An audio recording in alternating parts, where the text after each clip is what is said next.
session, the session 2 for day 3. We have case scenario discussions by students. First, I would like to invite the moderators, Dr. Kameshwar Prasad sir. Sir is the director and CEO of Rajendra Institute of Medical Sciences, Ranchi. He was the former professor and head of neurology and chief of neurosciences center in AIIMS, New Delhi. His areas of interest are stroke, multiple sclerosis, clinical trials, stroke genetics, infections, stem cell therapeutics, etc. I would like to invite the second moderator, Dr. Srijitesh PR. He's an additional professor from NIMHANS, Bangalore. His areas of interest are stroke and vascular neurology. Sir, I would like to request you to take over the dais, sir. Thank you.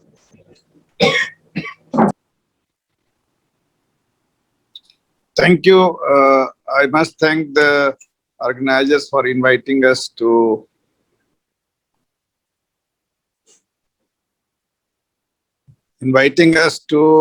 chair this exciting session. I have with me Dr. Srijitesh. He is going to start and steer it, and I'm going to help him time to time. Dr. Srijitesh, please. Yes, sir. At the onset, I thank Madam Padma and Dr. Rohit to allowing us to chair the session.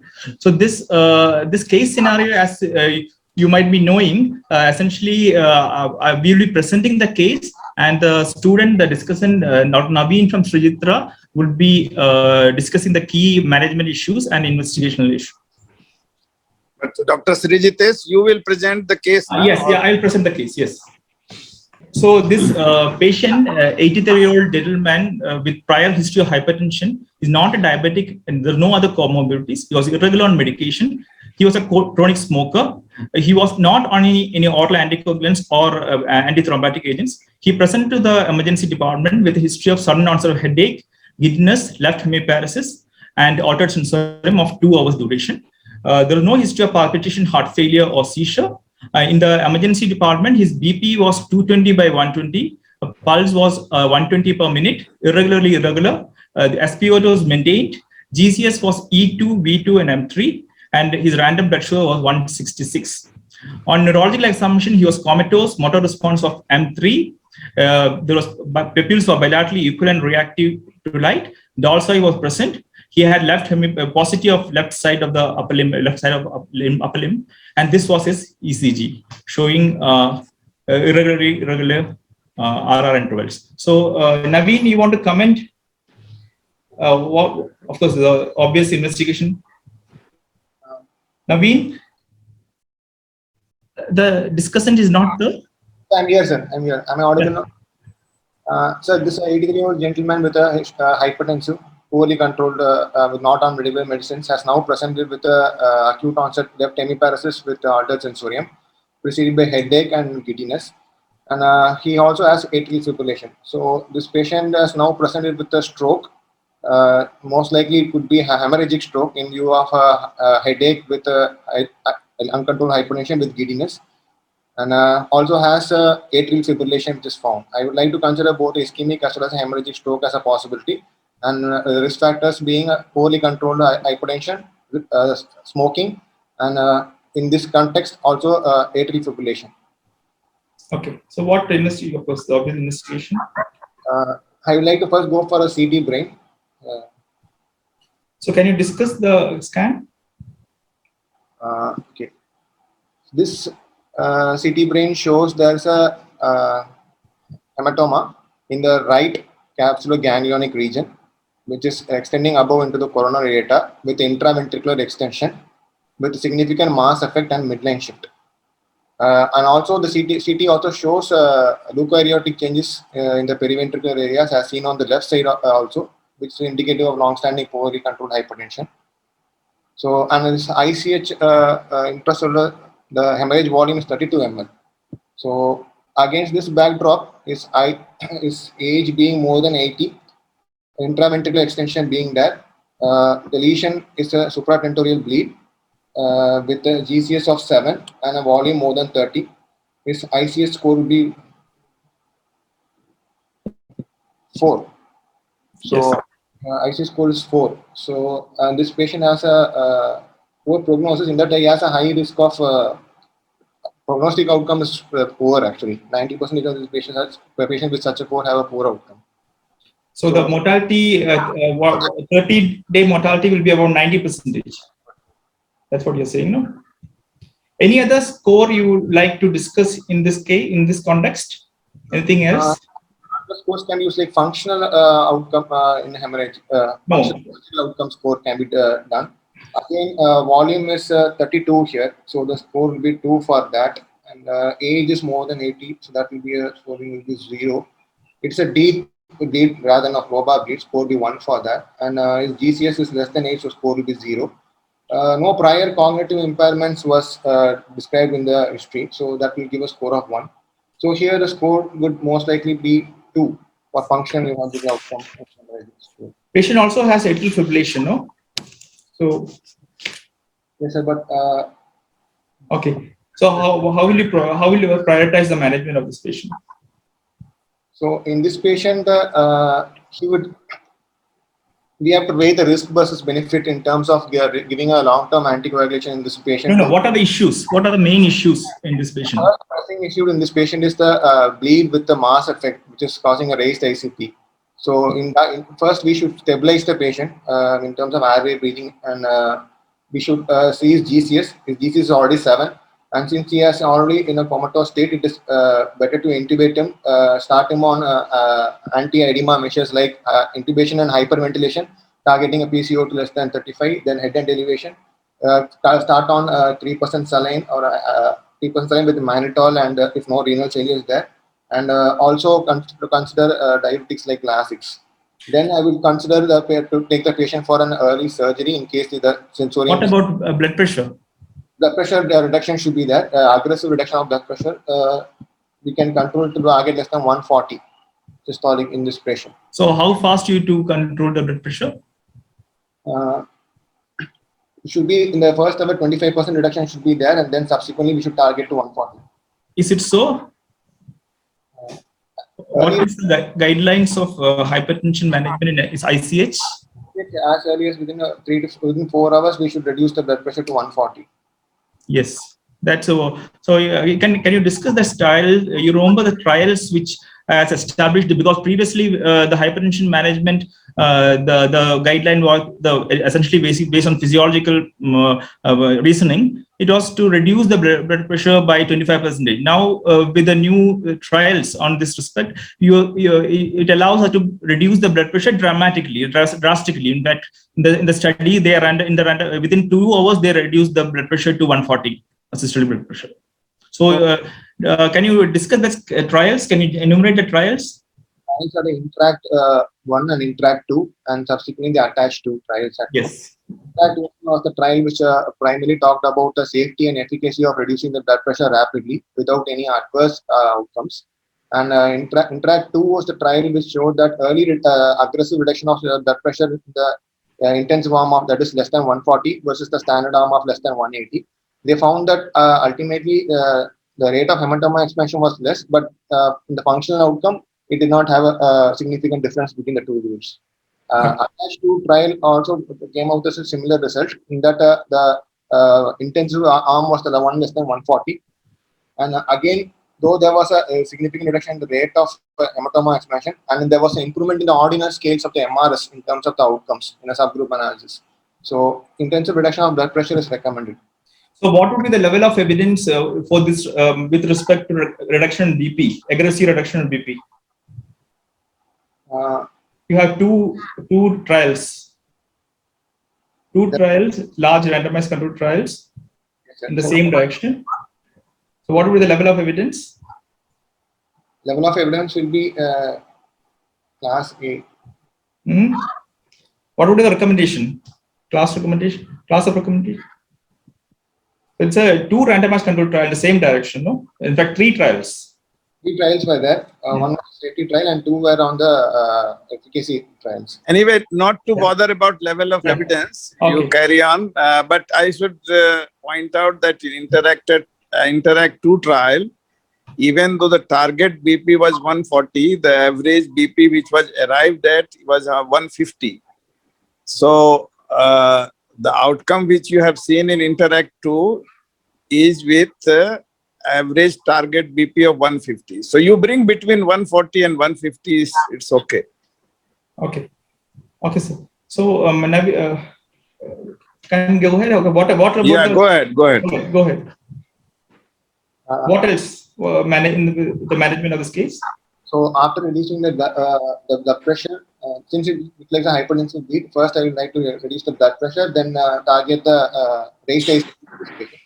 So as I had told, we have to stabilize the patient and start him on anti-edema measures. In this patient, since he already has a midline shift with mass effect and patient GCS is poor, if this state continues to worsen, we will have to do a decompression craniotomy to salvage the life of the patient. You will go ahead with the decompressed. So decompressive craniotomy in a kind of a spontaneous deep bleed. No, what is the recommendations on this? So. After the Stitch 1 and Stitch 2 trial, they were only for large evacuation of hematomas, and they did not show a benefit on doing a surgery for these patients. But however, they found there was only a marginal improvement in the MRS and it is not in this patient, since it is a life-saving procedure. And in the cases of worsening hematoma and worsening GCS, I would consider doing a decompression to salvage the life of the patient. So what about doing an EVD? I don't know whether I agree with completely. I don't know. Dr. Prasad will differ. So can you comment on this, sir? I think he is on the right lines. He must take neurosurgery consultation, because one thing is that you have seen one CT scan. The next CT scan after 6 hours or 4 hours may be very different. So I think he is right that neurosurgical consultation is required, and you should not be surprised if hematoma expands further within few hours. In any case, as a life-saving procedure, I think there is a role for neurosurgery, even though neurosurgeons may feel that in deep hematoma, it has a limited role. But what else can you do? Because a patient is already Glasgow Coma Scale 7. The only recourse for saving his life is surgery, perhaps. So while you are trying to control intracranial pressure with other measures simultaneously, ask for neurosurgery review and repeat a CT scan within few hours if patient is being accepted for surgery. I think just before surgery, do a CT scan. If people are neurosurgeons are keen, take him for surgery. Otherwise, he's going to die for sure. So that is as a life-saving measure, it's fine, because it is the only way to save this patient. While you are doing medical treatment, if patient shows improvement, then the story becomes different, because then you may take a chance to wait for 24 hours, repeat the CT scan after 24 hours, see what has happened. And if patient keeps improving, then perhaps you can avoid neurosurgery. In this case, because GCS is 7, he is destined to die unless you do some aggressive measures. Okay, sir. Actually, there are different hospitals practice differently, because you need to prioritize the resources, and also element of patient expectation, patient skin's expectation is also important, because whether they just want a morbid patient or that all depends on the settings. I agree that you must discuss with the relatives, because he's 83 years old. You have to tell them that even after surgery, he will remain bedridden. And many a times I have seen that it is the relatives who decide not to go for aggressive measures. And in this case, probably they will do, because most patients who have passed 80, if you discuss that, look here, the only way to save life is surgery, perhaps, even then he may not survive. But if he survives, he will remain bedridden. Many of the times relatives will say, I think you better leave him without surgery. So the decision will be made after you share all the possible outcomes with the relatives. in all probability, relatives would say that surgery is probably not right thing to do if you think he is not going to come out of bed. In Yes. that case, at least you have done your job, Yes. and you keep trying medical treatment and hope for the best and see what happens to the patient over time. That's true, sir. So one thing which probably that's institutional practices. People do EVD and short of doing a deep surgery when there is Yes, intraventricular yes. bleeds. Yes, yes, they will. They often people go for EVD. But just keep in mind that EVD has hardly any evidence so far. But yes, that's the only option when people don't agree for surgery. Perhaps EVD is a option in between. Yes. So, Naveen, what would be the further investigation you will be ordering? Sir, in this patient, actually, he already has an AS. I would like to say further investigation will be, I will get an. Naveen, you need to be a bit louder, please. Slightly louder. Yeah, I can't hear him. I can't hear him very well. Sir, am I audible now? Yeah, you're better now, but yeah. Sir, further investigations in this patient, I would like to get a baseline that counts. I would like to see his INR. I would like to see his renal functions and liver functions, whether there is any derangement there. I will also like to know whether this patient was not on any other antiplatelet drug or any anticoagulation in the past, which was not there in the history. But I still like to look at his renal and liver functions. Then I would like to look at his INR, and I would like to. After this, I would like to proceed further with an echo if required. Any finding in the imaging which may point towards a kind of a anticoagulant induced bleed in this? You remember the scan? Yes, sir. So in this patient, there is no fluid level which is seen, which could predict anticoagulation and induced hemorrhage. It is it will be in the deep white matter as well as deep gray matter, as well as there is an extension to the intraventricular area. So and points like presentation as a low bar bleed with a fluid level will suggest an anticoagulant induced bleed. It's not there here. Okay, so these are the investigations which I don't know. You want to comment anything on this? So his LFT and INR creatinine were all normal. His counts and platelet count are also fairly normal. Cholesterol is 233. Otherwise, seems okay. So no gross derangement is there. So okay, you'll do anything to manage his atrial fibrillation? Yes, sir. He has a normal liver and renal functions and no congestive heart failure in the past. His CHA2-VAS score will be 2 actually. It will be 4, no? And his ASBLEP score will be again 2. CHA2-VAS is 2, so it will be 4, no? Hypertension?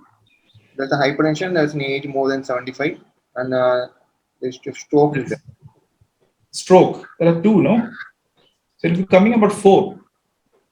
No, sir, hypertension 1, age more than 75 is 2. Then stroke? 3. 3, sir, score will be 3, sir. Okay, now what would be the, so what is the risk of, now the question of thromboembolism in this patient with a very high, mortality, 30-day mortality is about 90%. Now, I don't think that, what do you comment on that? So the relevance of CHA2-VAS score in this patient? Sir, CHA2-VAS score was used to decide on starting anticoagulation patients with AF who have a high risk of developing a ischemic stroke at a later point of time. And this patient already has a 30-day mortality risk of more than 90% based on his current IC bleed itself. And current recommendation is while a patient who develops an ICH and is found to have an atrial fibrillation also, it is advisable to wait at least a minimum duration of 4 weeks to a maximum 4 to 6 weeks is the recommended time to decide on starting anticoagulation if the ischemic risk outweigh the bleeding risk. And in this patient, at this point of time, in this such a poor GC, I will try to first wait for 4 weeks. See, then I will decide on starting anticoagulation because he has an indication for it. His ASBLEP score is 2, and he will benefit from anticoagulation if he survives this 30-day 4-week period. Okay, suppose this patient survived for 4 weeks and he become MRS about 3, MRS of 3. So what would be the recommendations on managing atrial fibrillation? In that case, I would go ahead and start him on a newer oral anticoagulants in preference to warfarin. So what are the trade-offs? You have a trade-off. No, you're giving a patient who had already ICH, and what is the chance of recurrence of ICH versus the recurrence of thromboembolic phenomenon, recurrent stroke or the. So in patients who had a ICH and when compared to the ischemic strokes, and especially with the deep location of the bleed, they have a 3 times higher risk of developing an event again when compared to the twice the risk of an ischemic stroke. And this when deciding on this anticoagulation compared to NOACs and versus warfarin, I would prefer NOACs. The reason because they have a 50% lesser chances of developing an No, I'm sure. I don't know whether you can directly you do discuss the risk with the patient's kin, because there is what is the risk of ICH recurrence versus the risk of thromboembolism, recurrence of ischemic stroke. So the recurrence of a thromboembolic recurrence will be at least 5 to 9% in this patient based on a status score, whereas the risk of an ICH will be 1 to 3%. Okay. So you would like to discuss the thing, because the 80-year-old patient we already MRS of 3. This is 1 year risk. Thromboembolic risk is 1 year, no? Yes, 1 year risk. Yeah. Yeah, I think this discussion should take place after first week, right? Yes, now this is after. Yes, sir. This is after 4 weeks. The patient is improved. End of first week, you see what has happened, because patient may not have lived beyond 1 week, or even at the end of 2 weeks. So at the end of 2 weeks, you can discuss the possibility of or probability of ischemic stroke versus recurrence of hemorrhage. So 4 weeks is rather too long, because if patient really makes it, then at the most, at the end of 2 weeks, you should start discussing about possibilities, whether patient should go for anticoagulation, NOACs, antiplatelets. That discussion again has to be in consultation with the caregivers, because obviously patient cannot participate, but whosoever is caregiver, you have to also see possibility of where is this patient from. Can he, you talked about warfarin, can he do INR repeatedly? Where is he located? Are there facilities available? So if at all anticoagulation is decided, one has to look at all the circumstances surrounding the patient and then decide whether to go for antiplatelet, warfarin, or NOACs. But I think in this patient, first 2 weeks are crucial. A patient may not pull through. So we don't know what is going to happen. Discuss after 2 weeks. 4 weeks may be a bit too long if really patient makes it. Okay. So what we wrote in our guideline, if you read our Indian stroke guideline, I think if I remember correctly, we said in such patients, 1 to 2 weeks is the period which should be without anticoagulation, after which you can start. So where should it be 1 week? Where should it be 2 weeks? This is the case where I will wait for 2 weeks.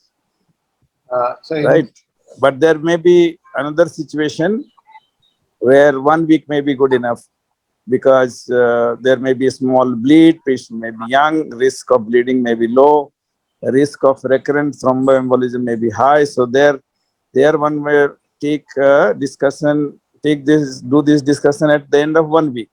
In this case, wait for 2 weeks. 4 weeks is, I think, rather longer than we should wait, because within maximum risk of even thromboembolism is in the first few weeks. But I like his approach that that you have to evaluate probability of ischemic stroke, probability of recurrence of hemorrhage, then decide. But keep in mind also the circumstances of the patient, because In many situations, our patients don't have facility for INR in their locality, and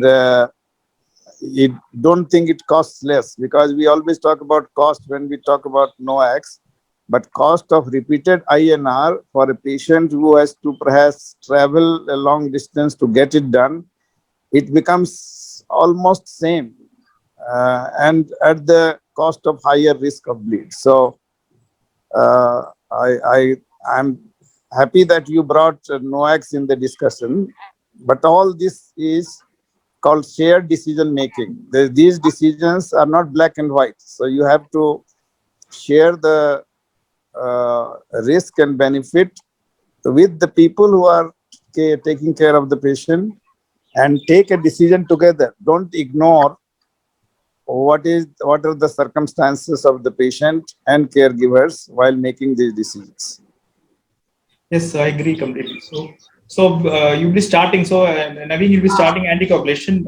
So you will be preferring NOAC, Yes, sir. right? Yes. So So how long you'll do when you like to do the follow-up if the patient survive after?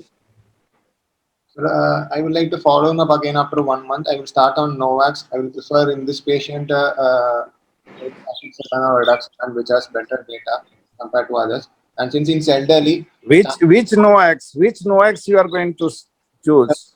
Apixaban or Edoxaban and Apixaban, both of either of them. Apixaban is better in elderly, especially which has a lower chances of bleed, both in terms of GI as well as ICH, and it is better tolerated also compared to dabigatran because they have more of dyspepsia and the patient may not tolerate them. But the point to consider is for dabigatran in India, at least we have a ready that idarucizumab is available immediately, whereas andexanet alpha, the specific antidote reversal for apixaban or edoxaban, is not yet available much easier compared to idarucizumab. So that is also should be that these discussions should also be put forward with the patient's relatives and what they prefer also should be taken into account. So any comments, sir? No, I think he's on the right lines. Okay. Yeah. Okay, so I think basically the choice which is made is based on availability, based on cost and affordability of the patient, and as he was rightly pointing out, what is the comparative risk benefit versus one versus the other. My choice is also Apixaban, so I agree with him. But if you have anything to add, Dr. Yeah, go ahead, Dr. No, so essentially, this case nicely pointed out these three circles of evidence-based medicine, where we have evidence, but still you don't have evidence. So you need to think about a trade-off and consider based on our clinical judgment and patients' values and preferences. So it's a nice case in this context. Thank you for bringing this up. Thank you, Dr. Srijitesh. So any concluding comments, sir? No, I think we are done. I already gave my comments. He did a good job, so I should encourage him that he did a good job and he should keep it up. Thank you. Thank you. Thank you. And you did a good job, Dr. Srijitesh, by bringing evidence-based medicine in this discussion. Okay, thank you, sir. We can have time to take